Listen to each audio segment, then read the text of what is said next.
नमस्कार दोस्तों। आज हम शुरू करेंगे शिव पुराण का छठा अध्याय। शिव पुराण के श्रवण की विधि। शौनक जी कहते हैं, महाप्राज्ञ सूत जी, आप धन्य एवं शिव भक्तों में श्रेष्ठ हैं। हम पर कृपा कर हमें कल्याणमय शिव पुराण के श्रवण की विधि बताइए, जिससे सभी श्रोताओं को संपूर्ण उत्तम फल की प्राप्ति हो। सूत जी ने कहा, मुने शौनक, तुम्हें संपूर्ण फल की प्राप्ति के लिए मैं शिव पुराण की विधि सविस्तार बताता हूँ।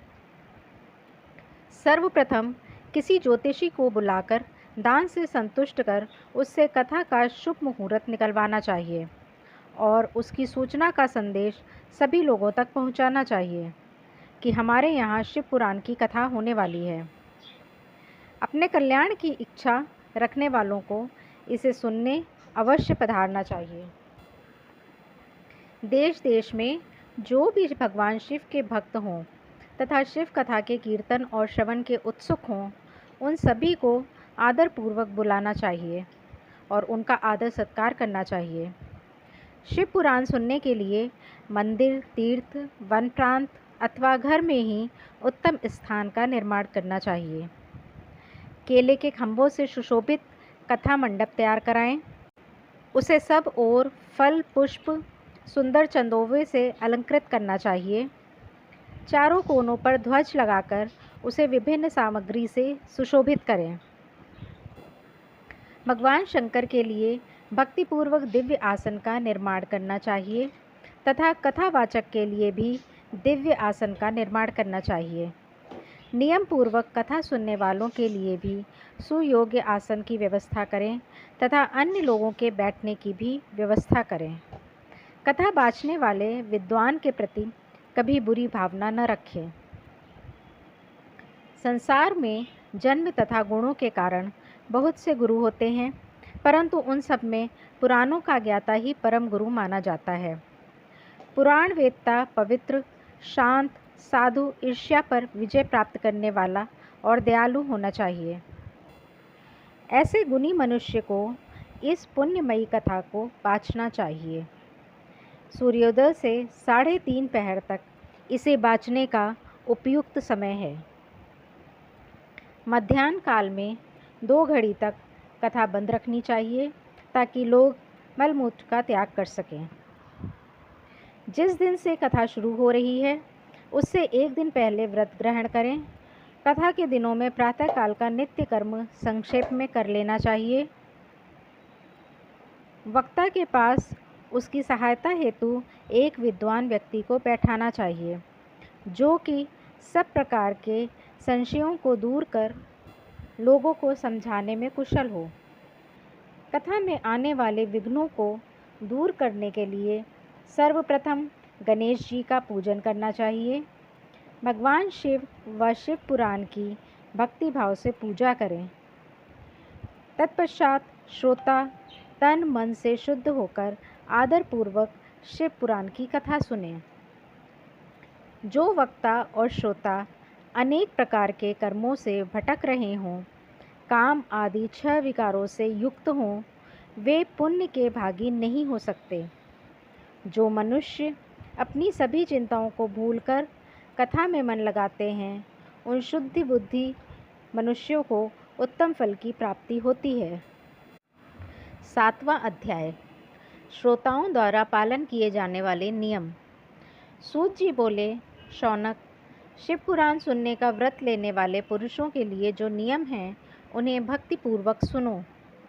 शिव पुराण की पुण्यमयी कथा नियम पूर्वक सुनने से बिना किसी विघ्न बाधा के उत्तम फल की प्राप्ति होती है। दीक्षा रहित मनुष्य को कथा सुनने का अधिकार नहीं है, अतः पहले वक्ता से दीक्षा ग्रहण करनी चाहिए। नियम पूर्वक कथा सुनने वाले मनुष्य को ब्रह्मचर्य का अच्छी तरह से पालन करना चाहिए। उसे भूमि पर सोना चाहिए, पत्तल में खाना खाना चाहिए और कथा समाप्त होने पर ही अन्न ग्रहण करना चाहिए। समर्थ मनुष्य को शुद्ध भाव से शिव पुराण के कथा की समाप्ति तक उपवास रखना चाहिए और एक ही बार भोजन करना चाहिए।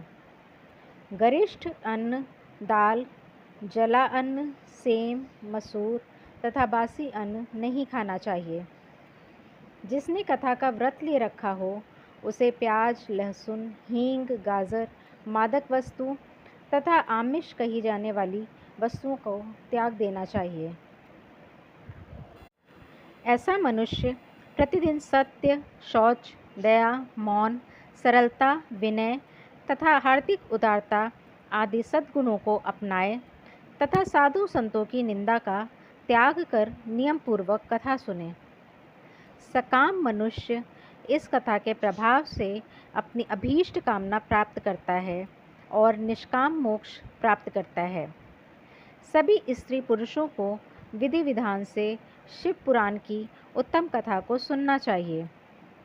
महर्षि, शिव पुराण की समाप्ति पर श्रोताओं को भक्तिपूर्वक भगवान शिव की पूजा की तरह पुराण पुस्तक की पूजा भी करनी चाहिए तथा इसके पश्चात विधिपूर्वक वक्ता का भी पूजन करना चाहिए। पुस्तक को रखने के लिए नया और सुंदर बस्ता बनाएं।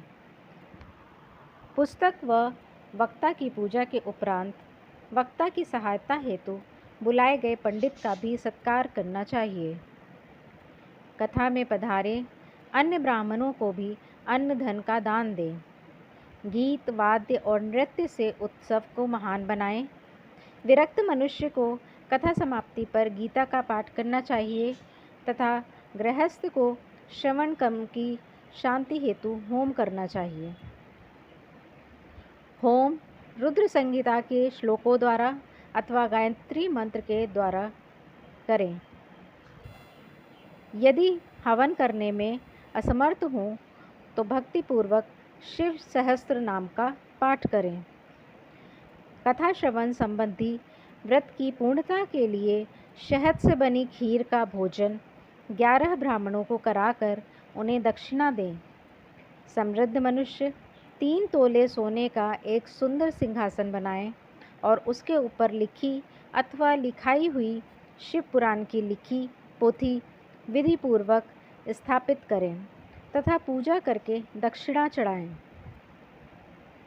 फिर आचार्य का वस्त्र, आभूषण एवं गंध से पूजन करके दक्षिणा सहित वह पुस्तक उन्हें भेंट कर दें।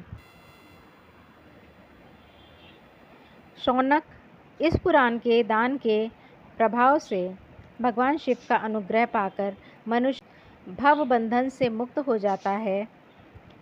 शिव पुराण को विधिपूर्वक संपन्न करने पर यह संपूर्ण फल देता है तथा भोग और मोक्ष प्रदान करता है। मुने, शिव पुराण का सारा महात्म्य जो संपूर्ण फल देने वाला है मैंने तुम्हें सुना दिया है। अब आप और क्या सुनना चाहते हो? श्रीमान, शिव पुराण सभी पुराणों के माथे का तिलक है।